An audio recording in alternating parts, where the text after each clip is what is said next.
Hello and welcome students. आज की इस वीडियो में हम question number 6 exercise 3.1 chapter 3 matrices से स्टार्ट करेंगे। इससे पहले 5 तक के क्वेश्चन हम लास्ट वीडियो में कर चुके थे। अब क्वेश्चन नंबर 6 में हमें क्या फाइंड आउट करना है। हमें कुछ इक्वेशंस गिवन हैं, 3 पार्ट्स हैं और इन इक्वेशन से हमें एक्स, वाई और जेड की वैल्यू फाइंड आउट करनी है। तो अगर इस तरह से इक्वेशन है तो इसका मतलब क्या है कि ये फर्स्ट मैट्रिक्स यानी कि लेफ्ट हैंड साइड में जो मैट्रिक्स है वो राइट हैंड साइड के मैट्रिक्स के इक्वल है। और इक्वल मैट्रिसेस की अपनी कुछ विशेष बातें होती हैं जो हमने पढ़ी थी। क्या? नंबर 1 तो दोनों का ऑर्डर सेम होगा और दूसरा कोरस्पॉन्डिंग एलिमेंट्स इक्वल होंगे। तो जब हमें वैल्यूज एक्स वाई जेड की निकालनी है तो हम क्या करेंगे? कंपेयर करेंगे, यानी कि लिख सकते हैं हम फर्स्ट पार्ट में we know that the corresponding elements of equal matrices are equal या सेम लिख सकते हैं आप। तो अगर मैट्रिक्स इक्वल है तो उसके कोरस्पॉन्डिंग एलिमेंट्स क्या होंगे? इक्वल होंगे। देयरफॉर लिख सकते हो 4 किसके इक्वल होगा? y के। 4 इक्वल टू y और 3 इक्वल टू होगा z के। x इक्वल टू 1 होगा और यहां से 5 के इक्वल होगा। देयरफॉर x की वैल्यू क्या आ गई? 1, y की वैल्यू 4 और z की वैल्यू आ गई 3। क्लियर? इजी था। इसी तरह से सेकंड पार्ट में भी कंपेयर करेंगे तो यहां से x प्लस वाई की वैल्यू आएगी 6। सही है, ये स्टेटमेंट मिस्टेक होगी। यहां तो भैया 5 गिवन है, 5 प्लस जेड है। ये क्या है? 5 प्लस जेड। ओके, कोई बात नहीं। तो एक इक्वेशन होगी x plus y equal to 6, 2 के इक्वल रहेगा और यहां से ये 5 प्लस जेड 5 के equal, 5 plus z equal to 5। Okay, और थर्ड इक्वेशन यहां से बन सकती है x वाई इक्वल टू किसके? 8 के। तो हमारे पास यहाँ टोटल मिलाकर के 3 इक्वेशन होगी, इक्वेशन 1, 2 और 3। ओके, अब तीनों इक्वेशन को सोल्व करते हैं। तो आप देखिए जो इक्वेशन 2 है, फ्रॉम इक्वेशन 2 क्या है? 5 प्लस जेड इक्वल टू 5। तो यहां से तो जेड की वैल्यू आई गई। क्या आ गया? जेड इक्वल टू ये 5 इधर आ गया, सबट्रैक्ट 5 माइनस 5 और जेड की वैल्यू आ गई 0। क्लियर? ओके, अब इक्वेशन 1 और 3 को सोल्व करते हैं फॉर x एंड y। अब ये x और y की वैल्यू भी निकालनी है। देखिए अब यहां मल्टीप्लाई में है तो क्वाड्रेटिक बनेगी। इक्वेशन 3 से स्टार्ट करते हैं हम। फ्रॉम इक्वेशन 3 x की वैल्यू फाइंड आउट कर लें तो x की वैल्यू 8/y आ गई और ये वैल्यू इक्वेशन 1 में पुट कर दें। नाउ इक्वेशन 1 बिकम्स क्या बन जाएगी? x की वैल्यू 8/y पुट करें तो 8/y plus y equal to 6। ठीक है, अब इस इक्वेशन को सोल्व करें तो एलसीएम लेंगे y, यानी कि we get 8 plus y square equal to 6y। तो ये इक्वेशन बन गई है हमारी y square minus 6y plus 8 equal to 0। अब ये फैक्टर करने पड़ेंगे, फैक्टर बना लीजिए। तो इसके 2 फैक्टर हो गए, फैक्टर लिख दूं सीधे तो ये आ जाएगा 4 2 जा 4 2 6 y माइनस 4 और y माइनस 2 इक्वल टू 0।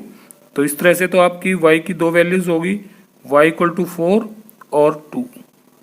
अब y की वैल्यूज 2 हैं, तो x और y के लिए सोल्व कर रहे हैं। सीधी सी बात है, यहां से x की वैल्यू भी तो निकलेंगी। देखिए कैसे, व्हेन y इक्वल टू, अगर y की वैल्यू 4 लें तो x की वैल्यू क्या होगी यहां से, then x equal to 8 by y, y कितना 4, तो 4 2 जा, x की वैल्यू आ गई 2, तो x 2 y 4 और z 0, क्योंकि वैल्यू डबल होगी ना, तो देयरफॉर एक तो वैल्यू लिख सकते हैं आप x equal to 2, y equal to 4 और z equal to 0।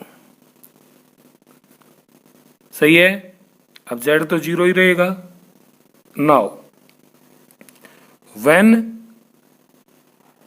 y equal to, ये तो 4 के लिए किया था, और y इक्वल टू 2 हो तो 2 भी लेना आपने, then x equal to 8 by 2, यानी कि 4 आ गई, यानी कि x की वैल्यू क्या आ गई 4। अब y की वैल्यू 2 थी, x की 4 आ गई और z तो 0 ही है, तो therefore x equal to 4, y equal to 2 and z equal to 0। अब कहो जी इतनी सारी वैल्यूज क्यों आ गई, क्योंकि भैया क्वाड्रेटिक था, 2 वैल्यूज y की आई हैं तो 2 वैल्यूज x की आएंगी, और z 0 है ही, तो आप लिख सकते हैं कि एक बार तो x equal to 2, y equal to 4, z equal to 0, ये वैल्यूज हैं, सेटिस्फाई करेंगे, पुट करके देखो, या फिर ये हो सकती हैं। ओके, ठीक है जी, अब थर्ड पार्ट करते हैं, यहीं कर लेते हैं। चलो, स्पेस तो थोड़ा कम ही रह गया, कोई नहीं, रब कर लेंगे। देखिए थर्ड पार्ट में देखिए, एक इक्वेशन, अब क्योंकि ये कॉलम मैट्रिक्स बनी है तो फर्स्ट एलिमेंट ये 9 के इक्वल होगा, सेकंड 5 के होगा और थर्ड 7 के, तो क्या x plus y plus z equal to 9, ठीक है, और दूसरा x plus z equal to 5 आ गया, और तीसरा y plus z equal to 7 आ गया। ये तीनों इक्वेशन आ गई, इसके भी आप नाम मान लीजिए कि ये फर्स्ट इक्वेशन होगी, सेकंड इक्वेशन होगी और थर्ड इक्वेशन होगी। ओके, तो अब अपना कॉमन सेंस यूज करो और तीनों इक्वेशन को सोल्व कर लो। देखिए x प्लस जेड की वैल्यू 5 1 में पुट कर दो, यानी कि हम कर सकते हैं from equation 1 and 2, x plus Z, ये x और प्लस जेड, इन दोनों की जगह क्या पुट कर देंगे 5, तो इक्वेशन 1 क्या होगी y प्लस 5 इक्वल टू 9, और y की वैल्यू आ जाएगी 4, y की वैल्यू होगी। अब y की वैल्यू कहाँ पुट कर दें, 3 में पुट कर दें, देखो यहां, नाउ फ्रॉम इक्वेशन 3, अब 3 में y की इक्वेशन, y की वैल्यू 4 पुट करें, तो 4 प्लस जेड इक्वल टू 7, और z की वैल्यू क्या आ गई यहाँ से 4 सब्ट्रैक्ट 3, z भी आ गया, रह गया क्या x की वैल्यू यहाँ से निकाल लेते हैं फ्रॉम इक्वेशन 2, तो फ्रॉम इक्वेशन 2 में क्या z की वैल्यू सब्स्टिट्यूट कर दो 3, यानी कि x प्लस 3 इक्वल टू 5, और x की वैल्यू क्या आ जाएगी 2 आ जाएगी, तो x भी आ गया, y भी आ गया और z भी आ गया।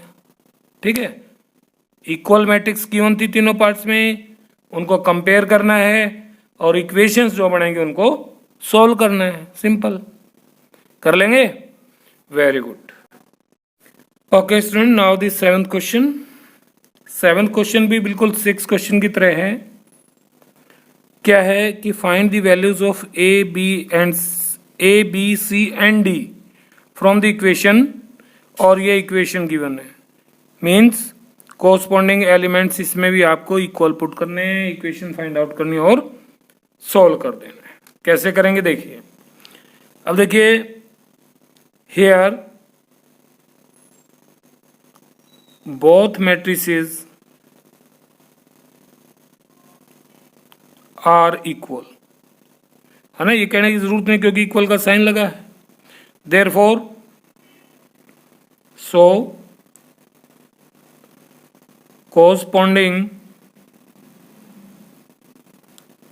elements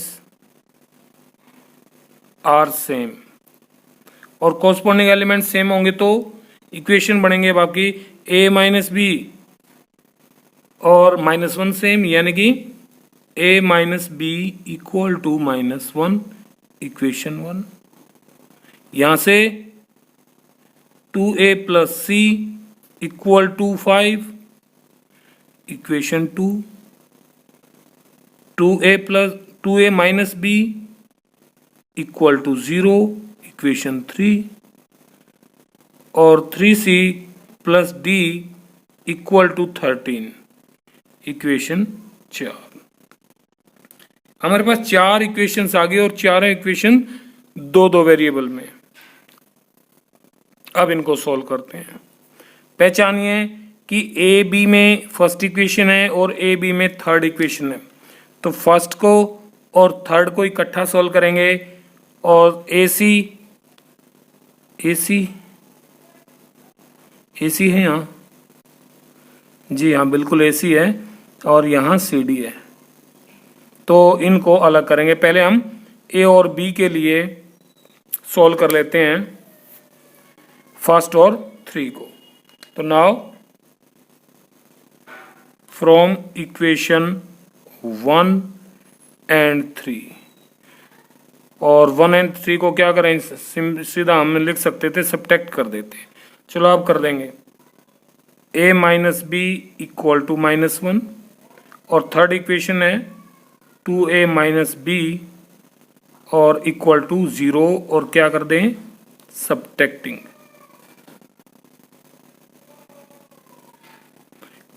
तो सब्ट्रैक्ट करेंगे तो ये माइनस हो जाएगा, ये प्लस हो जाएगा, ये माइनस हो जाएंगे, लिख भी दें subtracting.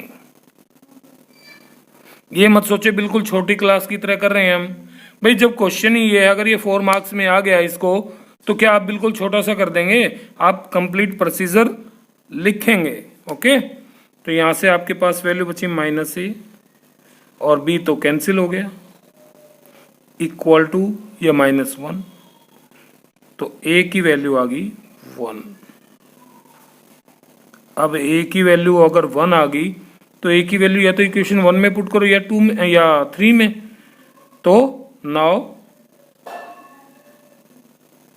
Substituting value of a equal to 1 in equation 3, और 3 में पुट करोगे, 1 में ही पुट कर सकते थे, चलो 3 में कर लेते हैं। तो 2 माइनस बी इक्वल टू 0 और minus b equal to -2, this implies b की वैल्यू आ गई 2। ए भी आ गया और बी की वैल्यू भी फाइंड आउट हो गई। अब सी के लिए देखिए कहाँ से फाइंड आउट कर सकते हैं। इक्वेशन 2 को देखें, इक्वेशन 2 में ए है और सी है, तो इक्वेशन 2 में वैल्यू सब्स्टिट्यूट कर दो, ए की कितने 1, तो now substituting a equal to 1 in equation 2 में a की जगह 1 पुट करें, तो 2 इंटू a की जगह 1 और प्लस c इक्वल टू 5, तो 2 प्लस c इक्वल टू 5, और c की वैल्यू आ गई 3, c भी आ गया। अब क्या बच गया, d। अब d देखिए कहाँ है, यहाँ है, तो इक्वेशन 4 में क्या कर देंगे, c को सब्स्टिट्यूट कर देंगे। Now substituting c equal to 3 in equation 4 में पुट कर लें, तो 3 इंटू सी की value 3 plus d equal to 13, 3 3 जा 9 plus d equal to 13, and we get d equal to 13 minus 9 equal to 4, therefore d equal to 4, और d की value भी आपको फाइंड आउट होगी। क्लियर? सो अब आप लिख सकते हैं a equal to 1 B equal to 2, C equal to 3 and D equal to 4 are the required answers. Easy है, इक्वेशन सॉल्व करनी है simple. Okay, well it is the 8th question. और 8th क्वेश्चन, 9th क्वेश्चन और 10th question ये तीनों ही MCQs हैं. फिर भी आपको अच्छे से पढ़ने हैं, ऐसे ही तुक्का नहीं लगाना है, लॉजिकल आंसर आपको प्रोड्यूस करना है. कहते हैं कि A equal to a i j with order m into n, यानी कि A कोई मैट्रिक्स है जिसका ऑर्डर m बाई n है. तो m बाई n वाली ये मैट्रिक्स स्क्वायर मैट्रिक्स कहलाएगी. इफ, तो कौन सी कंडीशन है स्क्वायर मैट्रिक्स के लिए? दोनों जो नंबर ऑफ रोज हैं और नंबर ऑफ कॉलम्स हैं वो क्या होनी चाहिए? इक्वल होनी चाहिए. अब m नंबर ऑफ रोज हैं, m क्या होती हैं? नंबर ऑफ रोज, और n क्या होती हैं? Number of columns. और दोनों क्या होने चाहिए? इक्वल. अब दोनों इक्वल किस ऑप्शन में हैं? सी में. तो सी इज द राइट ऑप्शन और इसको टिक कर देंगे. समझ गए? स्क्वायर मैट्रिक्स के लिए रोज और कॉलम्स की संख्या बराबर होनी चाहिए, यानी कि m और n इक्वल हो. Okay. And the 9th question, right the given values of x and y.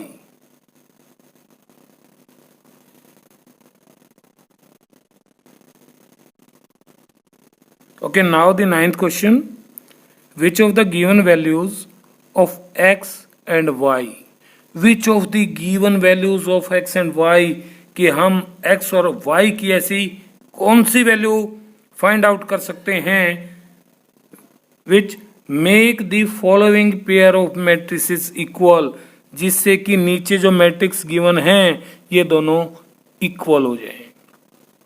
यानी कि हमें x और y की ऐसी वैल्यूज फाइंड आउट करनी है जिससे दोनों गिवन मैट्रिक्स इक्वल हो जाए. और 4 ऑप्शन है इसमें भी. ठीक है, अब सॉल्व करना पड़ेगा, सीधी सी बात है. तो सॉल्व करते हैं, ऑप्शन हम मिला लेंगे फिर. तो सॉल्व करेंगे तो इक्वेशन बनी 3x प्लस 7 इक्वल टू 0. यहां से अगर ये इक्वल होते हैं तो, और दूसरी इक्वेशन बनेगी 5 इक्वल टू y माइनस 2. और यहां से बनेगी एक और equation y plus 1 equal to 8. और यहां से बनेगी 2 माइनस 3x इक्वल टू 4. और चारों इक्वेशन से एक्स वाई की वैल्यूज देख लेते हैं. यहां से देखिए x की वैल्यू क्या आएगी? x की वैल्यू आएगी -7/3. यहां से y की वैल्यू क्या आएगी? y की वैल्यू आ गई जी 2, इधर आगे +7. यहां से y की वैल्यू क्या आएगी? ये भी 7 आ गई. और यहां से x की वैल्यू क्या आ गई?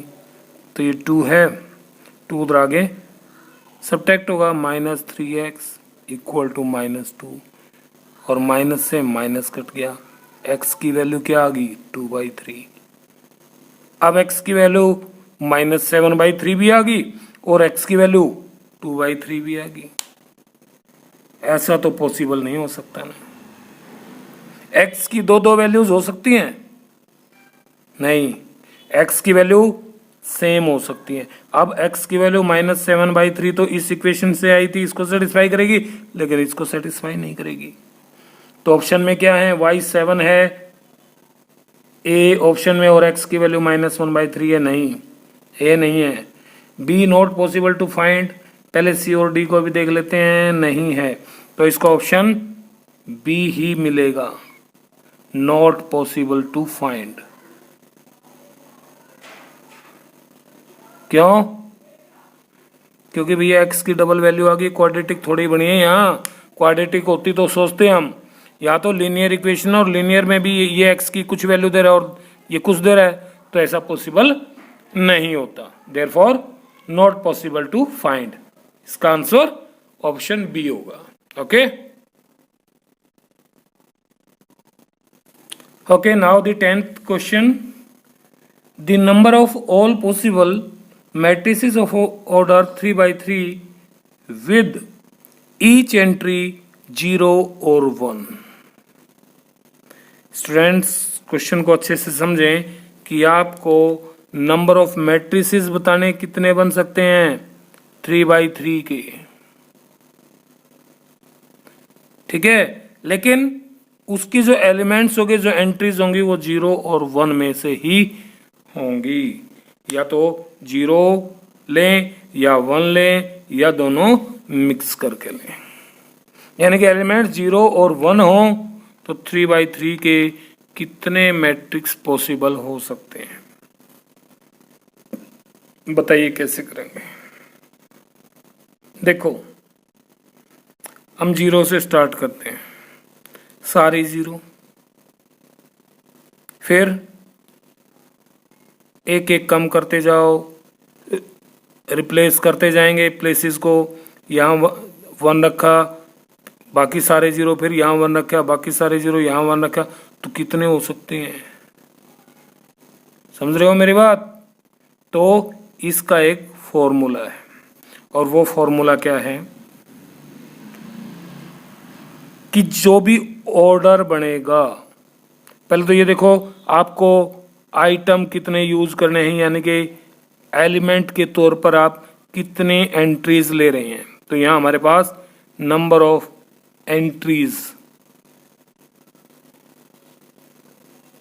या इनको नंबर्स भी कह सकते हैं, कितने हैं 2 हैं, 0 और 1, यानी कि इसको आप 2 लिखेंगे। ये कितने हैं, ये 2 हैं, सही है। तो नंबर ऑफ एंट्री चूज कीजिए। अगर यहां होता कि भाई आप 0 1 2 3 इनका प्रयोग करें तो कितने हो सकते हैं, तो फिर नंबर कितने हो गए 1 2 3 4 लिखते हैं यहां, सही है। अब number of elements in matrix, तो मैट्रिक्स आपको लिखना 3 by 3 का, तो नंबर ऑफ एलिमेंट्स कितने आ जाएंगे 9। तो अब जो यहां क्वेश्चन का फाइनल आंसर बन रहा है वो होगा पॉसिबल नंबर ऑफ मैट्रिसेस। इस स्थिति में ध्यान देना आपने कि जितनी एंट्रीज हैं वो लिखें और उनकी power number of elements in 1 matrix, यानी कि 9। तो 2 raised to power 9 को आप सॉल्व करेंगे तो 2 raised to power 3 raised to power 3, यानी कि 8 raised to power 3, और ये आ गया 512, और ये ऑप्शन है डी। डी को टिक करें। बात समझ में आ गई। जितनी एंट्रीज लेनी है, एंट्रीज 2 हैं, और जो नंबर ऑफ एलिमेंट्स आएंगे एक मैट्रिक्स में वो पावर के रूप में। क्लियर? Exercise finished. अगर आपको यह वीडियो पसंद आई है तो चैनल को लाइक करें, शेयर करें और सब्सक्राइब करें।